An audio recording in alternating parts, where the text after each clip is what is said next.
हिंगोली जिल्ह्यातील वसमत येथे सार्वजनिक शिवजयंती महोत्सवाच्या वतीनं जे आहेत ते मस्साजोग येथील दिवंगत सरपंच संतोष देशमुख यांना मरणोत्तर पुरस्कार देण्यात आला आहे आणि ते पुरस्कार घेण्यासाठी त्यांचं कुटुंब वसमतमध्ये दाखल झाले आहेत। माझ्यासोबत स्वर्गवासी संतोष देशमुख यांची कन्या वैभवी आहे।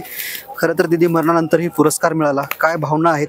काय भावना तर खूप आहेत आणि आज अभिमान देखील वाटतोय की माझे वडील नसताना सुद्धा असताना पुरस्कार भेटतोय, म्हणजे त्यांचं कार्य खरंच खूप महान होतं जसं। आणि एकीकडे दुःख या गोष्टीचं वाटतं की इथून मागचे पुरस्कार सर्व त्यांनी आणि गावकऱ्यांनी मिळून घेतलेले आहेत, पण या पुरस्कारामध्ये ते नाहीयेत। खरं तर राजा शिवछत्रपती पुरस्कार मिळाला, मरणानंतरही हा पुरस्कार छत्रपती शिवाजी महाराजांच्या नावाने मिळाला। काय वेदना आहेत, काय भावना आहेत?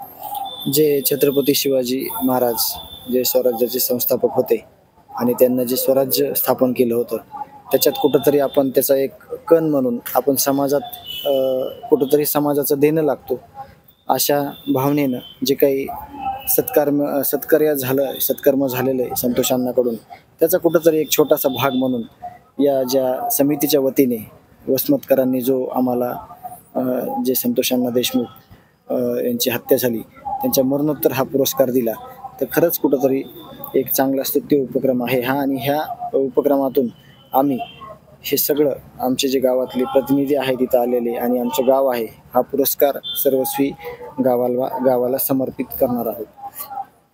धनंजय भाऊ, काल चार्जशीट दाखल झाली, चार्जशीट दाखल झाल्यानंतर तपास पूर्ण झाला असं तुम्हाला वाटते का? नेमकं आता तपासाची जी चार्जशीटची जी कॉपी आहे ती जोपर्यंत आपल्याकडे येत नाही तोपर्यंत यावर बोलणं अयोग्य आहे।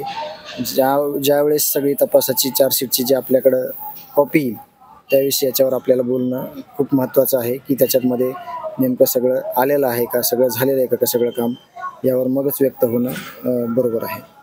चर्चा अशी आहे की त्या संदर्भात चार्जशीट तुमच्याकडे काही पानांची आलेली आहे, ती खरंच आली काय? मग नाही आलेली अजून, अधिकृत कुठली आली नाही, फक्त एक कोणी म्हणजे नेमकं माहीत नाही कोण म्हणलं, पण आमच्यापर्यंत अजून ती पोहोचलेली नाही आहे।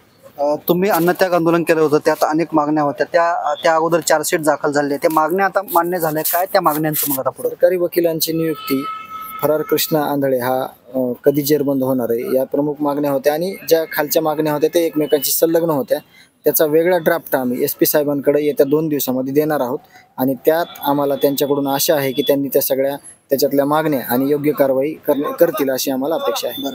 उज्ज्वल निकम यांची आता नियुक्ती झालेली आहे, त्यानंतर तुम्ही त्यांची भेट घेणार आहेत किंवा भेटीचं काही ठरलं का नेमकं? चार्जशीट जी फाईल केलेली आहे त्याची कॉपी आपल्याकडे ज्यावेळेस येईल त्यावेळेस आम्ही नक्कीच आम्हाला त्यांना भेट घ्यायचा मानस आहे आणि आम्ही त्यांची भेट घेऊया।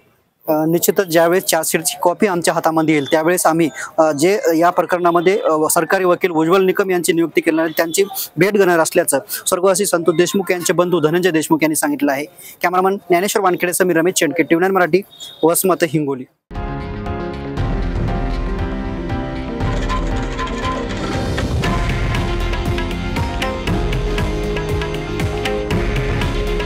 हे आहे देशातील नंबर 1 न्यूज नेटवर्क आणि आपण पाहत आहात TV9 मराठी।